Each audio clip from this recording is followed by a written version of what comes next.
Dangerous, unconventional, alarming, perverted. These are only a few words used in describing quadrobics, a blooming trend amongst Russian youth. Children and teens dress up in intricate and ornamented animal suits, copy animalistic movement and behavior, leap, crawl, jump and gallop through parks, city squares, and online spaces, shocking the citizens both on the streets and on the web. It came from the West but morphed into a unique flavor of its own, taking the post-Soviet region by storm. That was a damn fine shot. Hi, I'm Mars Loves Web. Welcome back to my place. It's been a while. Today, we're diving into the fascinating, troubled, and mysterious world of quadrobics, one of the most controversial and captivating movements in modern Russia. It is a story that stretches across continents, from a Guinness World Record in Japan to viral fame in the Russian streets. Along the way, it also serves as a cautionary tale for societies of the West. Let us start from the movement's father, who incepted its four-legged protoform, Kenichi Ito. In 2008, Kenichi Ito, a Japanese man with a lifelong fascination for animals, particularly monkeys, developed a unique technique for running on all fours. Inspired by his admiration for primates, Ito painstakingly studied their movement patterns to create a method of quadro running that was both efficient and surprisingly elegant. His dedication paid off. In 2012, Ito set the Guinness World Record for the fastest 100 meters in all fours, completing this astonishing feat in 17.47 seconds. And then once again, Ito set a new best time of 15.71 seconds in Tokyo's Kamizawa Olympic Park. His achievements, broadcast widely across social media platforms, captured global attention, not just for their novelty, but for Ito's remarkable ability to reimagine human locomotion. So, quadrobics remained a niche interest up until its digital explosion in 2019, thanks to the growing visibility of Ito's videos and social media communities dedicated to alternative sports. And while for Western audiences quadrobics remained somewhat of a quirky trend or an extreme fitness challenge, Russian TikTok and likey youth seized upon it with unmatched enthusiasm. The movement that didn't get so big in Japan or in America suddenly explodes and becomes very big in Russia. But why? What even makes quadrobers tick? What is this practice like for an average practitioner? Is it a rebellion, an escapism perhaps, or is it something deeper? Let's explore. Quadrobics is presented first and foremost as an athletic culture, following Ito's design. But over the years, it has received a deeper level of practice, mainly rooted in spiritual closeness with the animal world. From the perspective of an outsider, this culture might resemble that of the Furries, with the corresponding negativity springing in mind.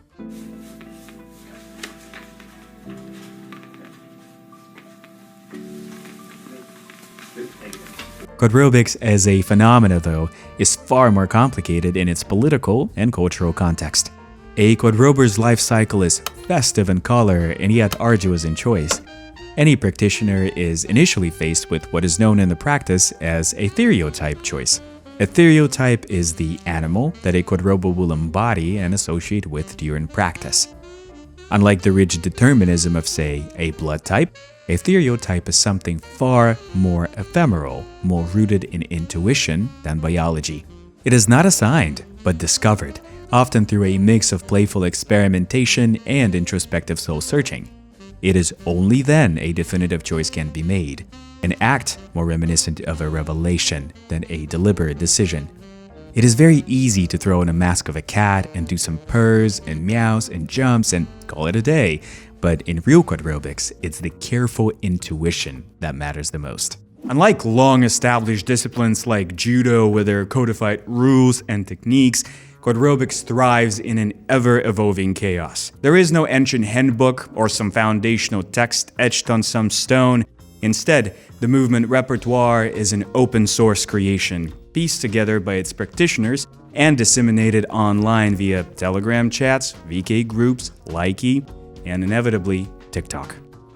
What emerges from this digital ecosystem is a peculiar collaborative democracy where innovation and experimentation reign supreme. But there is a catch. The community is both the architect and the crash test dummy of its own progress. Dangerous moves are often weeded out not by foresight, but by experience.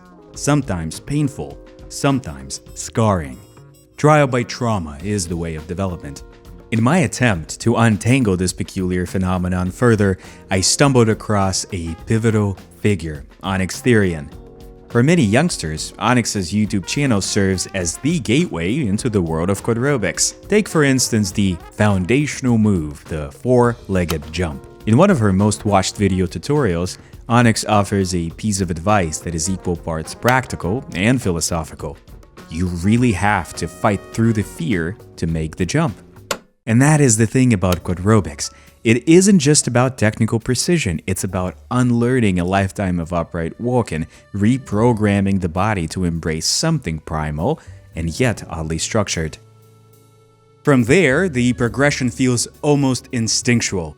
Walking, leaping, running on all fours, inching closer to mastery with every scrapped knee and awkward landing. Each new skill isn't just a personal victory, it's a collective triumph, a new thread added into the ever-expanding fabric of the quadrobics culture.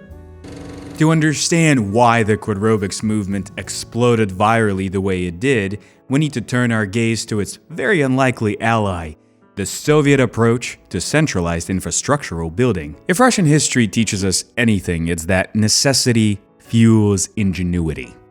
This ethos carries over seamlessly to the country's relationship with the internet. In the times when the internet cables were laid out, it was done in a centralized way under the provision of the government. Consequently, decades later, you are to find a perfect LTE connection and impressive speeds even in the smallest of towns and villages from Kamchatka to Kaliningrad.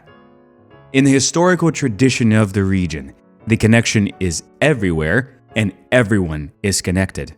It's really no wonder that quadrobics found very fertile soil in Russia. Ideas, after all, travel very quickly in well-laid-out arteries. And it was Telegram that became the driving engine of the movement's spread. Its ease of use, anonymity, and efficiency allowed the youth to unite together in special chats. They're called KVD chats, in which they share tips, videos, just communicate with each other, and even arrange meetups, all in an anonymous way, free from adult supervision. Meeting up for communal practice is certainly an important part of a quadrober's life. I would even hint that it's rather central. It is here a practitioner can feel at ease in animalistic play, exchange the latest news and moves, get some advice on mask decoration, and give some advice back. Being the part of a greater whole and with it getting boundless understanding from peers. Of course, all of that helped the movement gain noticeable traction in the society.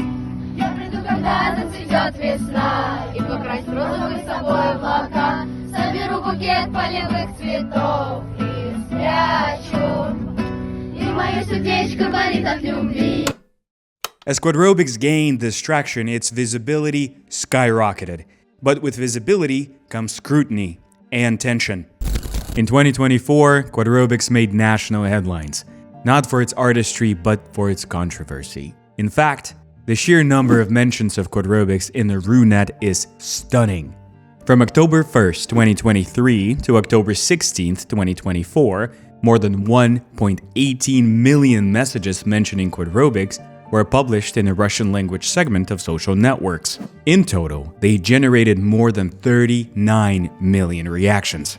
The real peak occurred in September of 24, and with the majority of media outlets picking up the sensation already in October. The September surge was caused by a very nasty incident. A B-list singer, Mia Boyka, who during one of her concerts invited a very young girl in a quadrober's mask on stage, only to publicly shame, scold, and criticize her in front of the large crowd.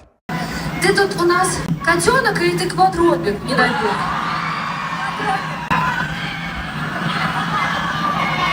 Кто-нибудь еще это поддерживает из вас? Чем тебе быть кошкой? Просто некоторым нравится, я решила тоже заниматься. Это еще и занятие, да? Это как спорт, да? Ой, квадроберы. Which not only instigated a hatred campaign against a young girl who stormed out of this stage in tears and later experienced real-life attacks like spitting in the face, it also mobilized a very tight-knit and already highly harassed Quadrobics community, an actor of which later repaid Mia Boyka with the same gesture, a spit in the face, in the reversal of roles that could not have been more symbolic. On the 8th of October, the topic of Quadrobics reached truly international discussion in a negotiation meetup between Russian and Armenian delegations, which also trembled the social media. In an informal tidbit to his Armenian counterparts, Sergei Lavrov, the foreign affairs minister of Russia, offered a bemused shrug before delivering what would become the quote of the day. Quote unquote, "Do you have quadrobers? Kids dressing up as dogs. It's one of the biggest news stories right now. They walk like animals."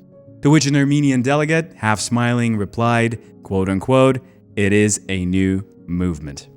It was official, even if it flashed only for a humorous moment, but everybody knew that Quadrobics was big enough and real enough and visible enough to make it to the upper echelons.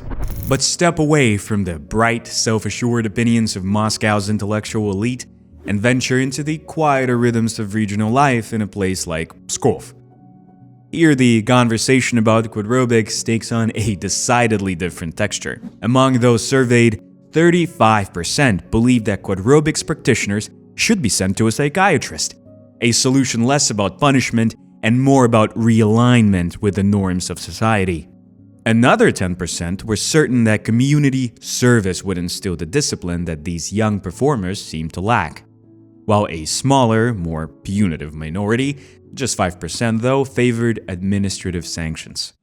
In the sunny Tatarstan region lives one of the most prolific and vocal opponents of the Quadrobics movement, Irina Volynets. Ironically enough, just like Mia Boyka's situation, her radical claims only exacerbated the movement's reach online. Here's one of them. It's a diversion against the people and the nation. And pardon me if I stay reviewing Irina's position just a little longer, it's just that her claims are very illustrative of the oppositional way of thinking. They involve children in order to destabilize their psyche and involve them in destructive behavior. This is sabotage against the population aimed at dehumanizing people, turning them into animals. It is necessary to establish administrative responsibility for involving minors in the destructive furry movement. She's right here, that's for goddamn sure. Volynets' perspective isn't isolated though, it echoes a sentiment shared in smaller, more traditional places like Pskov. Here, Quadrobics is viewed less as a quirky hobby and more as an unsettling disruption to the social fabric. For many, even small deviations from the established norms can feel like existential threats, and even as weapons of social combat, operated by them. It's a reminder, really, of just how precariously the society is able to balance itself between tradition and change. With all what was said before, Quadrobics may seem benign, even beneficial. Kids who are, say, isolated and stranded socially might find friendship and stay healthy, look out for each other. However, as we saw earlier, there is a huge negative response from the society following the practice like a shadow. If it's good and if it's healthy. What's the root of the controversy?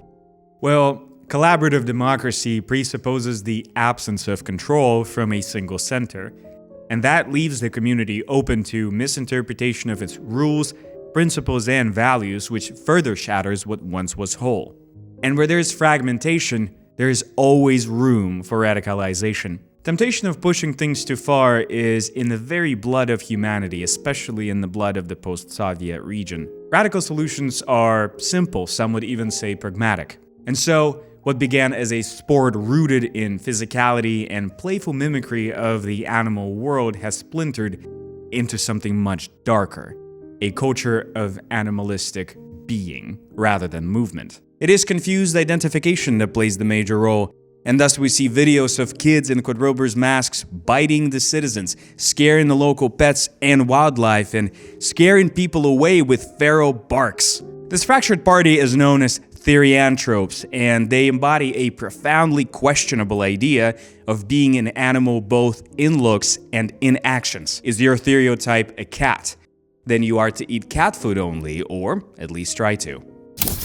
However, it's not only the danger that the shattered and unregulated community might present to the outside. The outside almost works double to present danger back. Children are vulnerable creatures, and by some awful law of nature, they might become prey to predators. A real threat that might do abhorrent psychological damage is trailing the streets as well as the web. Considering that the major part of the Quadrober content on YouTube is produced by children between 8 to 14, the risk is very tangible. Secondly, young practitioners are often faced with hatred and utter misunderstanding in their own age group in real life, and sadly, with adults who seemingly have nothing else better to do than spread hatred online.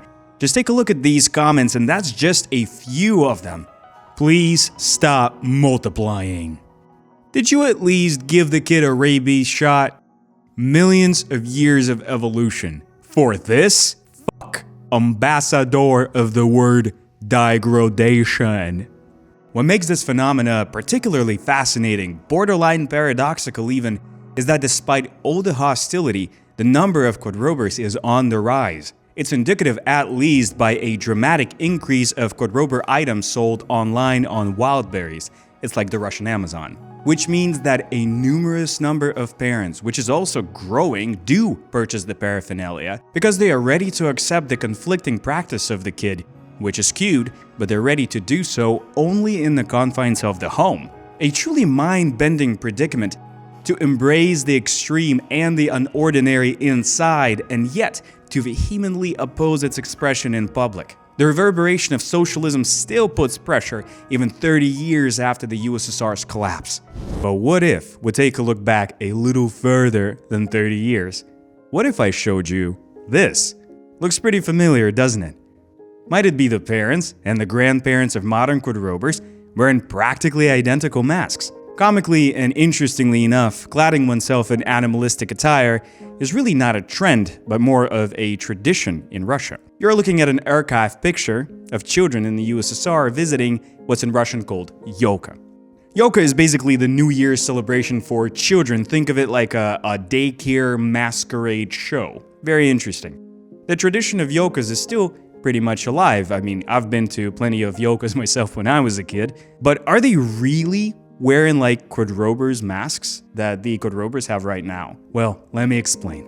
The tradition of masquerades, you guessed it, came to Russia from the West.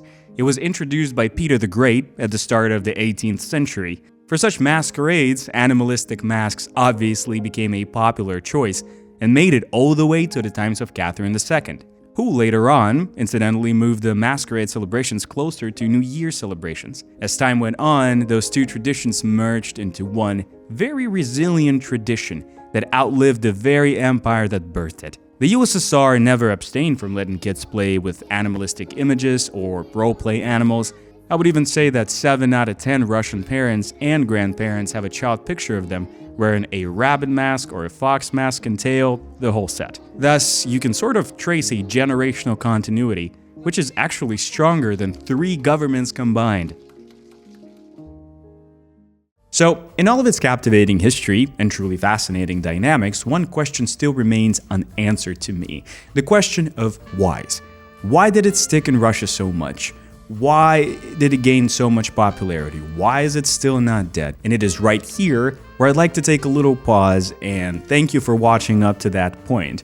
I mean, since you made it this far, I appreciate you to the moon and back. Please leave a like and please subscribe and please just click on that bell to know when my next video is coming out. It will be sooner than this one, I promise. Just thank you. I am radiating rays of gratitude and all the positivity at you right now. You're fulfilling me like nothing else can. Really, thank you. But returning to the question of whys, it is here also where I'd like to change the format of a video a little bit and sort of break journalistic tradition to get the point across in a more effective way. I was standing on the escalator in the Moscow metro, and if anybody's been to Moscow, you know that the escalators there seem, very long and sometimes tedious. And the thing that you do is you watch people, right? Never-endingly. One thing particularly caught my eye. It was the first quadrober that I've ever saw in public. It was a girl in this multicolored mask, and she was sort of acting like a cat, and she was on the leash of her mother, and she was holding it, obviously. And all of that seemed to me a little bit paradoxical, especially considering that during the winter, if you've ever been to Russia, you know that the coats and the overall mood of clothing in Moscow and St. Petersburg is incredibly monotone. In that moment when I laid my gaze on this quadrober girl, she seemed like such a bright, whimsical, crazy spot of something so bright and extraordinary. It seemed insane. It seemed absolutely absurd and surrealistic. That was exactly the moment when I decided to make a video on Quadrobics. Then I asked myself, why the hell is she here? Why the hell isn't nobody paying much attention to that? Because nobody was. Being born here and having lived my life here pretty much, in its entirety, you sort of subconsciously, with your soul, understand what brought those kids here. And this is exactly what I'd like to discuss right now. From the position of, I know, I sort of see, and I think this is the most true explanation. The why one is, and bear with me, de-escalate from the position of the big adult watching this YouTube video right now, de-escalate to the position of a child. Quadrobics is just damn fun, never-endingly so. There is an inherent, innate element of funness to it, and it's rooted in interaction and communication with your peers. I don't know if you heard Mac Miller's posthumous second album, Balloonerism. There's a beautiful song, the track called Excelsior, really about the perception of the world from the position of a child. And I understand. The why number two. Right, this one is a good one. As a child of the 2000s in Russia, I have seen the emergence of many, many different subcultures. I'm talking the goths, the emos, the rappers, and the rockers. And those were the times when everybody was segregated. The rapper couldn't listen to rock music. Absolutely ridiculous times. Those subcultures fundamentally answered a very important question, the question of who am I? The problem of self-identification is the problem that most acutely is on the mind of the early teen and just teens in general. And Quadrobics is just that, but for children. If goths and emos go for a little bit more complex societal structures, Quadrobers offer way simpler, easier solutions. Who are you? I'm a fox, I'm a lynx, I'm a cat. Your stereotype defines who you are. The ease of identification for children, especially in these trying times, is no doubt attractive, and that's why kids are going there. The why number three, let's see Quadrobics for what it most probably is most of the time. It's escapism. We are living in absolutely crazy times, with inflation in double digits pretty much in all countries all over the world. We live in the culture that is, in the global culture that is very complicated and that twists and changes upon itself pretty much every month and every year.